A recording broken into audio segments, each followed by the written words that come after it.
Perigos, mistérios, lendas. Até o final do século XV, isso era tudo que existia para os europeus no além-mar. Navegar os oceanos era arriscado e caro. A grande fonte de riqueza, o que seria o equivalente ao petróleo de hoje, eram as especiarias do Oriente. O cravo, a canela, o gengibre, a pimenta. Elas melhoravam tanto a qualidade e o sabor dos alimentos que eram valorizadíssimos na Europa. Havia também a ideia de que a riqueza estava associada à expansão territorial. E, portanto, as potências daquela época eram aquelas que conseguiam reunir recursos financeiros, humanos e materiais para a atividade de conquista. O centro do comércio era o Mediterrâneo, dominado por comerciantes genoveses e venezianos. Com eles, Portugal, Espanha e Inglaterra não conseguiam competir. Para chegar às Índias, teriam de buscar uma rota pelo Atlântico. Os portugueses foram os primeiros países, nações europeias, a criar um Estado nacional. Cobrando tributos, puderam investir na criação da grande inovação da época, a caravela. Leve, veloz e ágil, era capaz de mudar de curso e dominar as marés. Com ela, os portugueses exploraram a costa oeste da África. A Espanha também foi centralizada e tentava chegar às Índias pelo Atlântico. Enviou à aventura o genovês Cristóvão Colombo, que encontrou terras, mas não eram as Índias, nem tinham especiarias. Sem imaginar que havia ali um continente, com o Tratado de Tordesilhas, portugueses e espanhóis repartiram as águas e, quem sabe, terras. A base do tratado era uma linha longitudinal, um meridiano que passasse a 370 léguas oeste de Cabo Verde, coisa que ninguém sabia onde era. Ele foi feito num tempo em que não se conhecia a longitude. Colombo e outros navegadores exploravam a América Central. E quem primeiro chegou às Índias foi o português Vasco da Gama. O caminho estava aberto, mas não era fácil. Na viagem do Vasco da Gama, metade da tripulação, mais da metade, pereceu em alto mar, em escorbuto, doenças e fome e naufrágios. Mas os navios que voltaram trouxeram uma carga cujo valor era estimado em 6.000 vezes o investimento inicial dos investidores. Cada viagem para as Índias tinha lucros extraordinários. A cada frota que saía, por exemplo, de Lisboa, se fazia um acordo com o rei e uma parte da carga era distribuída aos que sobrevivessem na aventura. Nesse período, Portugal está realmente interessado no comércio das especiarias no Extremo Oriente. E por isso, a expedição de Cabral ao Brasil tinha como destino final as Índias. Há até quem diga que chegou à Bahia acidentalmente. Há uma longa discussão sobre quem foi o primeiro a estar aqui. É quase certo que esse litoral já tinha sido batido antes. Descoberta em 1500 não queria dizer ser o primeiro a chegar. Queria ser reconhecimento dos direitos jurídicos e posse daquele lugar. Nas terras que acreditava que fosse uma ilha, Cabral mandou rezar uma missa e logo partiu para as Índias, em busca de especiarias. A Espanha explorou a América Central e patrocinou a primeira volta ao mundo da história, que Fernão de Magalhães finalmente completou em 3 anos. Portugal continuou investindo no comércio no litoral africano e asiático. Já na América, os poucos portugueses só avançavam com a ajuda dos indígenas. A economia no Brasil funcionou aonde havia tupi. Onde não havia tupi, português não entrava. Aonde havia tupi, andava todo mundo e era Brasil. E os tupi, em aliança com Portugal, começaram a ampliar o seu poder militar e dominar os intervalos desse território, que as alianças entre nativos, entre tupi e portugueses, geraram mercadorias. A primeira delas, mais conhecida, o pau-brasil. Passou a ter mercado na Europa. É quando Portugal realmente começa a ter algum interesse econômico nos seus territórios americanos. No Brasil não havia, até então, espécies de interesse comercial.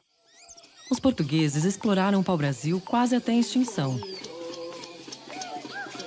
Em busca de outro produto rentável, Portugal repartiu o território em capitanias hereditárias recebidas por portugueses sem muito entusiasmo. Na Europa, o que dava água na boca era uma doce novidade, o açúcar. Em poucos anos, haviam imensas plantações de cana nas capitanias de Pernambuco e São Vicente. O Brasil entra no segundo ciclo econômico, que é o do açúcar, da cana-de-açúcar. O primeiro negócio que veio no Brasil, foram os engenhos de açúcar, né? Que na época chegou até a ser o Ouro Branco. No período colonial, né, o Brasil, na verdade, responde àquilo que é o projeto de Portugal, não o projeto de Brasil. E por isso, a forma como se produziu o açúcar no Brasil, uma plantation, quer dizer, uma monocultura voltada para exportação, com trabalho escravo, era, na verdade, a melhor forma que Portugal encontrou para ter rendas elevadas do açúcar, do produto que seria exportado. Portugal não tinha gente para ocupar o Brasil, então começa a importar quantidades fenomenais de escravos da África para se responsabilizar pelo cultivo das lavouras de cana-de-açúcar no Brasil. O escravo africano era mais adaptável. O escravo índio sempre podia ir para o mato e ia ser difícil caçar lá. Na África, era comum povos vencedores escravizarem os vencidos.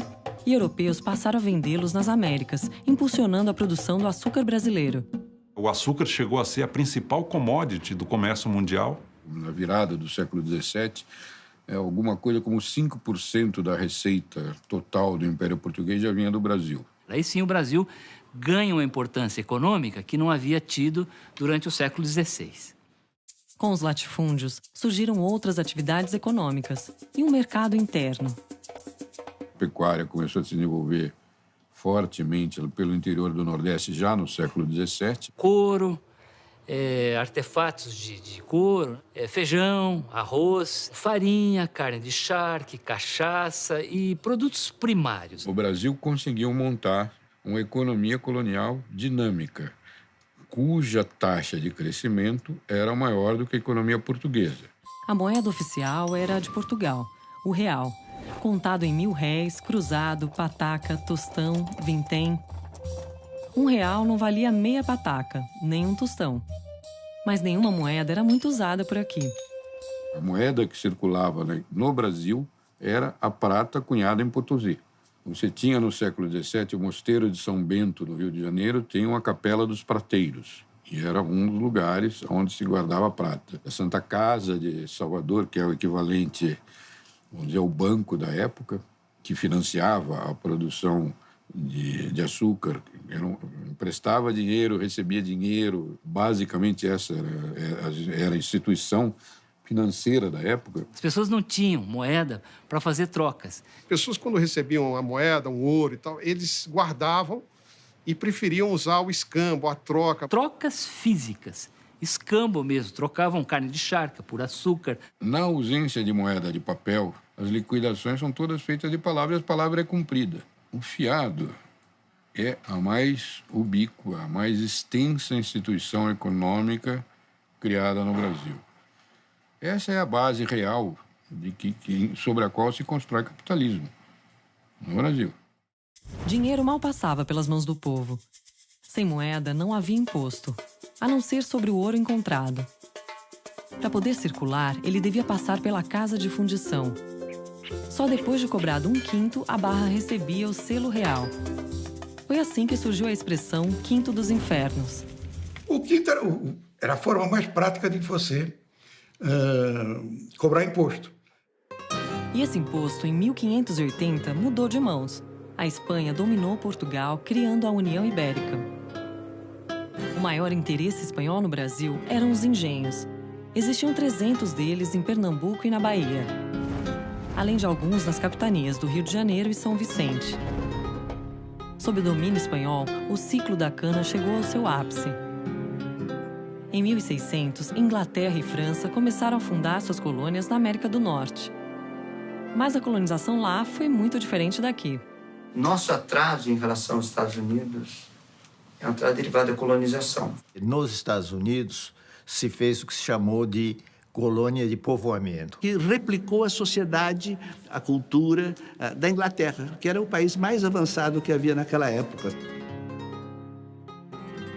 Vinham pessoas, colonos, para ocupar a terra, para plantar, para produzir. Que eram empreendedores que se independentizaram da coroa. Enquanto que os colonizadores espanhóis e portugueses nem 5% traziam suas esposas. Porque não tinha nenhuma intenção de aqui ficar. Era um espírito muito predador, de desfrute e de exploração dos recursos naturais do Brasil colônia para rápido enriquecimento. Encontrar o paraíso, desfrutar do paraíso, enriquecer o mais rapidamente possível para poder voltar para a metrópole. Nossa casa aqui, começamos com capitanias hereditárias dominadas pela coroa. Ou seja, a presença estatal sempre foi muito mais marcada no Brasil. O Brasil virou o objeto de uma grande empresa mercantil. Então era preciso grandes plantações de café, de açúcar, mão de obra baratinha, pouco valor adicionado. Assim nasceu o Brasil. Portanto, é um país que nasceu pobre nesse aspecto, diferente dos Estados Unidos, Argentina, Austrália, para onde foram poucos imigrantes qualificados fazendo uma lavoura de alto valor adicionado. São países que nascem ricos. Porque os ingleses já tinham uma visão institucional distinta da dos portugueses. Os Estados Unidos tiveram universidades em 1600 e pouco. Na América Hispânica tinha 30 universidades, a primeira delas de 1538. Os portugueses nunca criaram uma universidade no Brasil. Mesmo tendo colônias, nenhum país superava a Espanha, que tinha uma vantagem imbatível: ouro.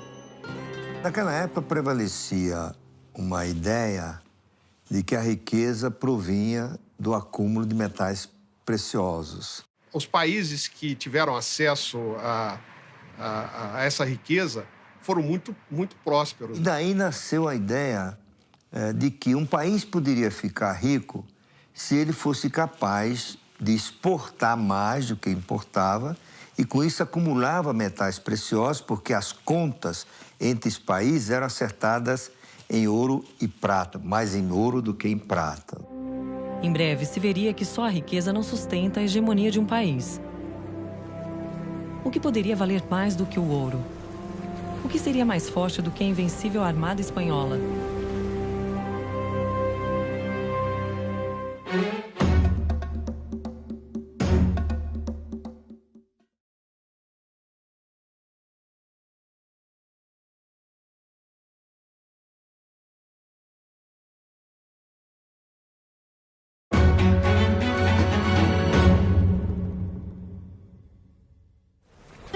O que poderia fazer a Espanha, a nação mais rica do mundo, perder sua hegemonia?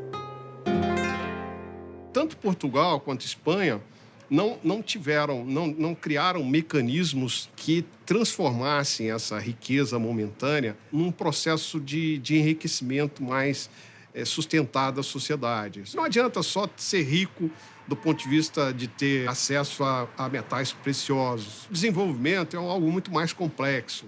Eu diria que a Inglaterra foi extremamente bem-sucedida em construir instituições favoráveis ao capitalismo. A Revolução Gloriosa de 1688 é de uma importância fundamental. Era o parlamento agora que decidia sobre a aprovação de leis. E o rei perdeu também o poder de demitir juízes. Isso criou as raízes do que viria a ser o judiciário independente. E estão também aí as raízes do que viria a ser a teoria da separação dos poderes, o legislativo, o executivo e o judiciário, e os três podem questionar uns aos outros, né? Além de fazer essas reformas institucionais, a Inglaterra aumentava seu poder nas colônias e no mundo. Tinha uma lei de navegação que dava exclusividade no transporte de mercadorias da Inglaterra e para a Inglaterra. Era a Lei de Navegação. Com ela, a Inglaterra virou a dona absoluta dos mares e se firmava como a maior potência mundial. O Brasil estava a um oceano e a séculos de distância. Com o fim da União Ibérica e do ciclo da cana, era cada vez mais urgente encontrar uma alternativa ao açúcar. Desde 1600, os bandeirantes procuravam riquezas no interior. Buscavam ouro e prata, mas só encontraram as chamadas ervas do sertão, como guaraná e castanha do Pará. Depois de um século de entradas e bandeiras, finalmente encontraram ouro e diamantes.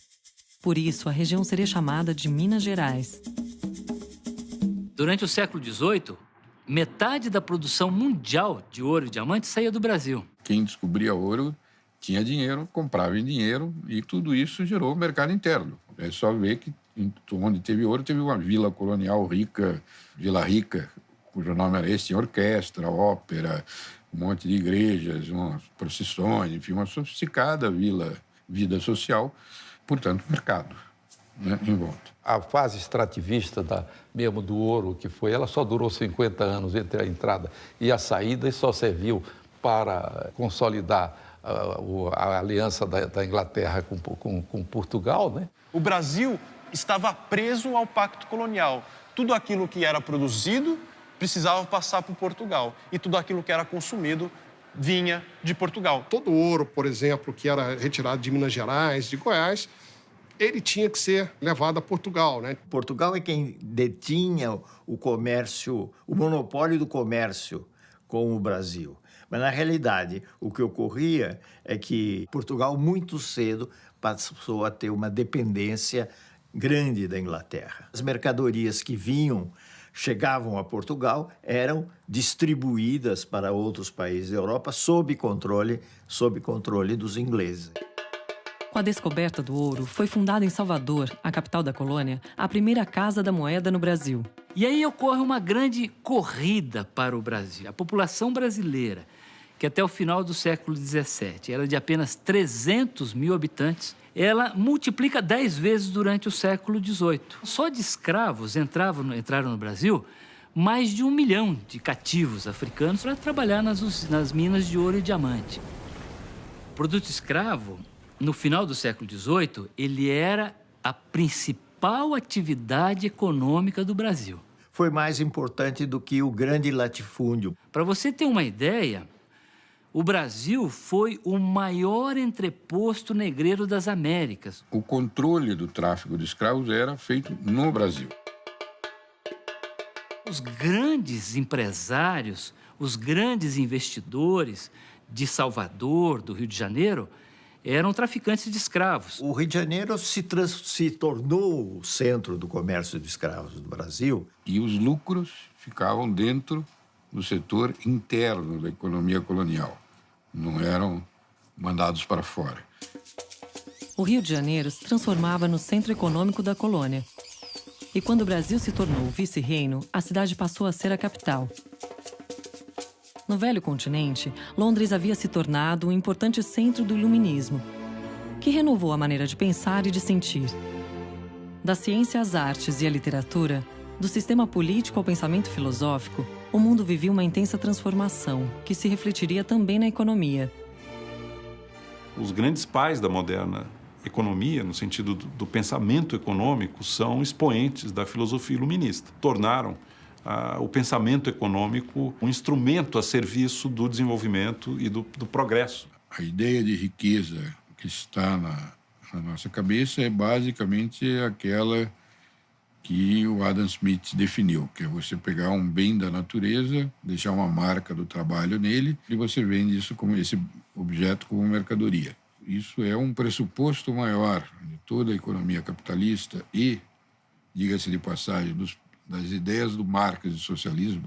E o capitalismo ganhava novos contornos com a Revolução Industrial. No final do século XVIII, a Inglaterra reinventou os meios de produção. Até então, toda a capacidade humana de produção estava baseada na força física dos braços das pessoas, em alguns engenhos precários, como rodas d'água e moinhos de vento, ou o uso de alguns animais como bois para puxar arados e não muito mais que isso. Então, houve uma extraordinária mobilização de conhecimento e de pesquisa em prol do desenvolvimento econômico. A humanidade conquistou uma nova e poderosíssima fonte de energia, que foi o carvão mineral. Com o uso das máquinas a vapor, a Inglaterra cria uma escala exponencial de produção de bens e mercadorias. A produção começou a se tornar cada vez mais eficiente. É o início da produção em massa, em recintos organizados. Se agilizaram muitos meios de transporte, se integrou a economia mundial, graças ao barateamento do transporte, com a ferrovia, com os navios movidos a máquina a vapor. E, além disso, a Inglaterra tinha um amplo, vasto espaço colonial, da qual ela se valeu para garantir a sua industrialização. A Revolução Industrial estimulou a urbanização e ampliou a riqueza no mundo. A renda per capita, nos 3.000 anos anteriores ao século XVIII, esteve praticamente estagnada. Com a Revolução Industrial, ocorre o que alguns estudiosos chamam a grande divergência. Mesmo com tanto dinheiro e poder, a Inglaterra não conseguiria impedir a independência americana. A Inglaterra achava que tinha o direito de tributar os colonos americanos e os colonos, a rigor, não aceitaram isso. E é daí que começa o processo de revolta que levaria à Guerra de Independência. 13 anos depois, foi a vez dos franceses se insurgirem. A Revolução Francesa, ela tem origem no empobrecimento, né, da população, no surgimento de ideias novas sobre participação, sobre liberdade, as ideias do contrato social. Os revolucionários cortaram a cabeça da monarquia e repartiram terras da nobreza e da igreja. No Brasil, no mesmo ano, Tiradentes era preso, dando fim à Conjuração Mineira. A Inconfidência Mineira, ela tem inspiração na Revolução Americana, né? Isso assustou ainda mais os donos do poder em Portugal. A colonização portuguesa, ela tinha como pressuposto deixar o Brasil num estado de pouco desenvolvimento em termos econômicos. Havia uma política deliberada de impedir que os brasileiros tivessem consciência do alfabeto. A corte interessava manter uma população inculta. Manter o Brasil analfabeto, cativo, isolado e proibido. Sem capacidade de mobilizar-se, de se articular. Porque essa era uma forma de manter o Brasil sob controle da monarquia portuguesa. Não existiam universidades, não existiam bibliotecas. As escolas eram raras, isoladas, era proibido imprimir livros e jornais, havia 2 instâncias de censura, era proibido construir estradas, a não ser aquelas oficialmente autorizadas pela coroa real. Havia uma situação de monopólio mesmo de Portugal em relação ao Brasil e uma restrição muito grande às atividades econômicas aqui, né? Eram proibidas as manufaturas, com a desculpa de proteger o monopólio português. Proibição bastante teórica. No interior, no século XVII, nunca apareceu um fiscal, porque o governo nunca apareceu lá. Então... E na capital, a diferença social ficava mais evidente. O Brasil tinha uma pequena elite portuguesa brasileira. Uma população de proprietários de terra, normalmente vinculados à metrópole, à coroa portuguesa. Que estudava em Coimbra, formada em Direito e que ocupava os postos mais importantes da administração colonial. Mas a imensa maioria da população brasileira era pobre, escrava, analfabeta, isolada no território. E você tinha toda uma população flutuante, que era a nossa exígua classe média, de pessoas que prestavam serviços para essa economia agrário-exportadora. Isso prevaleceu no Brasil durante muitos séculos. Então, eu diria que até o final do século XVIII, para a imensa maioria da população brasileira, o país não era muito diferente daquele que o Cabral encontrou em 1500. Um país muito simplório, de economia muito rudimentar. Sem heróis, sem esperanças, sem dinheiro. No final do século XVIII, os brasileiros não tinham grandes expectativas. O acaso, porém, trazia coroas na manga. Quem lançava a sorte era o general francês Napoleão Bonaparte, que expandiu os domínios da França. Ventos agressivos sopravam a corte portuguesa ao sul. O destino era incerto, mas se chamava Brasil. Qual seria a fortuna dos brasileiros?